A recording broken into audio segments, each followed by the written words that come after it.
कहानी है रामपुर गांव की, जहां के मर्द महिलाओं को हमेशा नीचा दिखाने की कोशिश में रहते। अरे अभी तक खाना नहीं आया, क्या मुझे एक और शादी करने की जरूरत है? नहीं जी नहीं, ऐसा मत करना, वरना मैं कहाँ जाऊंगी। खाना लेकर मैं अभी आई जी। गांव की पंचायत में भी फैसले हमेशा औरतों के खिलाफ ही रहते। मैं जो फैसला सुनाता हूँ वो भगवान की आज्ञा होती है। इस लड़के ने अपने मन से शादी करके अच्छा नहीं किया। लड़के को घर भेज दो और इसकी शादी इसकी जाति की किसी लड़के से करवा दो, लेकिन ये लड़के, इसे तो गांव के बाहर निकाल दो। नहीं नहीं जमींदार साहब, ये क्या बोल रहे हैं? ऐसा नहीं हो सकता। मेरी बेटी मासूम है, इसे अच्छे बुरे की समझ नहीं है। अरे कहाँ जाएगी ये बेचारी? कहाँ जाएगी? इतनी चिंता है तो पूरे परिवार का गांव निकाला कर देते हैं। बेचारे पूरे बसे बसाए परिवार को गांव छोड़ना पड़ता है। चाहे जो हो, अगर बेटियों को कंट्रोल नहीं कर सकते तो गांव में रहने का कोई मतलब नहीं है। यहाँ औरतों को दब कर रहना होगा। कोई भी अपने हिसाब से कुछ नहीं कर सकता, सब ईश्वर की मर्जी से ही होगा। तभी गांव का एक आदमी दौड़ा दौड़ा आता है। सरपंच साहब, जमींदार साहब, वो कालिया है ना, उसकी बेटी पढ़ने के लिए शहर जा रही है। अच्छा, ये कब हो गया? और कालिया की हिम्मत कैसे हो गई ऐसा करने की? लेकर आओ उसे और उसकी बेटी को। बस फिर क्या था, हाजिर हो जाते हैं कालिया और उसकी बेटी सरपंच के सामने।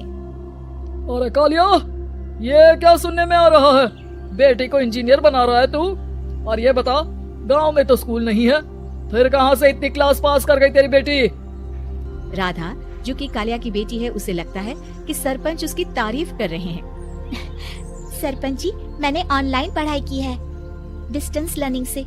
सभी में मैंने अच्छे नंबर पाए हैं, जिसे देखते हुए शहर की इंजीनियरिंग कॉलेज में मुझे स्कॉलरशिप मिली है। वाह जी वाह, क्या होती है ये? पहले तो ये बताओ, फिर आगे की बात करते हैं। पूरा गांव राधा की बात सुन रहा था और राधा बोलती जा रही थी।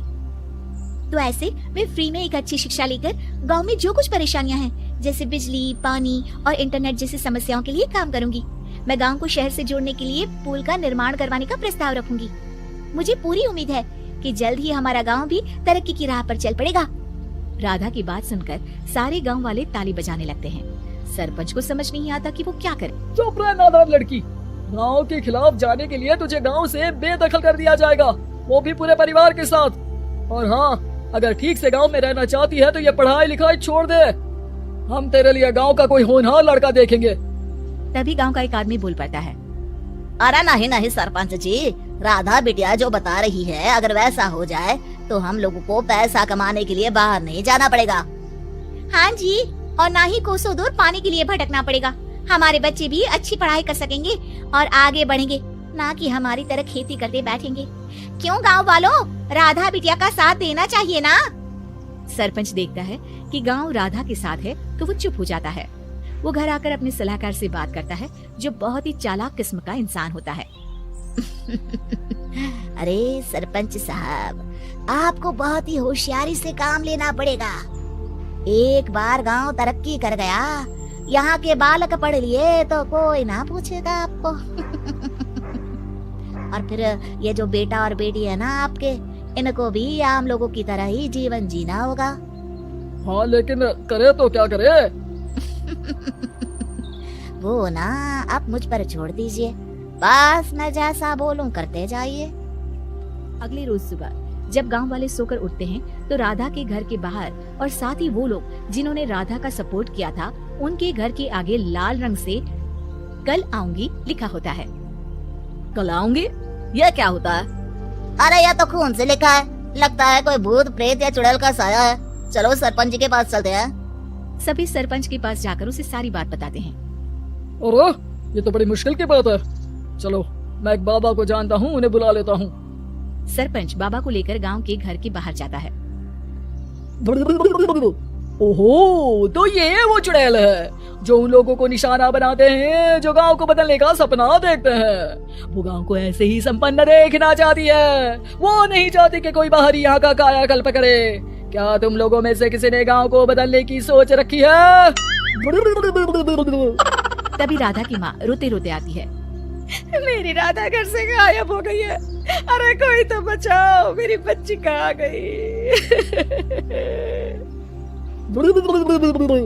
ले गई वो, चुड़ैल तेरी बच्ची को ले गई, अब वो उसे श्रापित करके छोड़ेगी, उस पर चुड़ैल का साया हो जाएगा। तभी बुरी सी हालत में राधा भी वहाँ आ जाती है। उसके बाल चुड़ैल की तरह फैले होते हैं और कपड़ों में खून लगा होता है। सभी राधा को देखकर डर जाते हैं। माँ, पता नहीं मुझे कौन उठा कर ले गया था। अरे दूर हो जा चुड़ैल, अब हम लोग इस गांव में नहीं रुकेंगे। अरे कैसी बातें कर रहे हैं आप?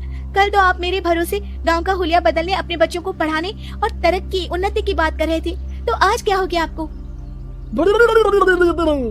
ये फिर तुम लोगों को बहकाएगी। ये चुड़ैल गांव में आ चुकी है, ऐसे ही ये तुम्हारे घर के बच्चों को भी ले जाएगी।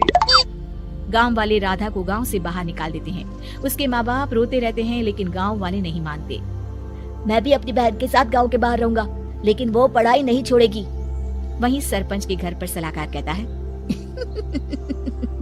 देखा, सांप भी मर गया और लाठी भी नहीं टूटी।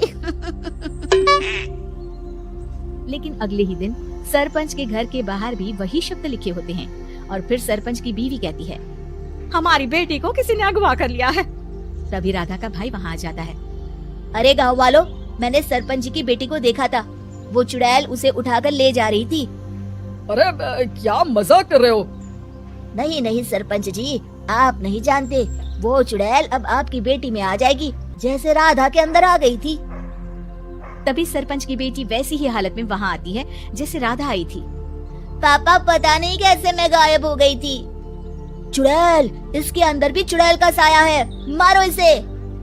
अरे नहीं नहीं, इसे भी राधा के पास गांव के बाहर ही भेज दो। अरे चुप रहो, मेरी बेटी कहीं नहीं जाएगी, और चुड़ैल वुड़ैल कुछ नहीं होता है। अरे कैसे बात कर रहे हो सरपंच जी? आप तो बोल रहे थे कि आपका फैसला भगवान का ज्ञान होता है, तो अपने पर बात आई तो अब आप ऐसे बोल रहे हैं। अरे ना ना ना, आपको अपनी बेटी को त्यागना ही होगा। अरे बुलाओ बाबा को। राधा का भाई बाबा को ले आता है, जिसे अब गांव वालों के डर के कारण सच बोलना पड़ता है। मैं कोई बाबा नहीं हूँ, मैं तो मोची था। ये सलाहकार महोदय ने मुझे कहा था एक्टिंग करने को, अब वो मुझे पैसे देने वाले हैं। अब मुझे माफ कर दो। गलती हो गई, मुझे माफ कर दो। तभी वहाँ राधा आ जाती है।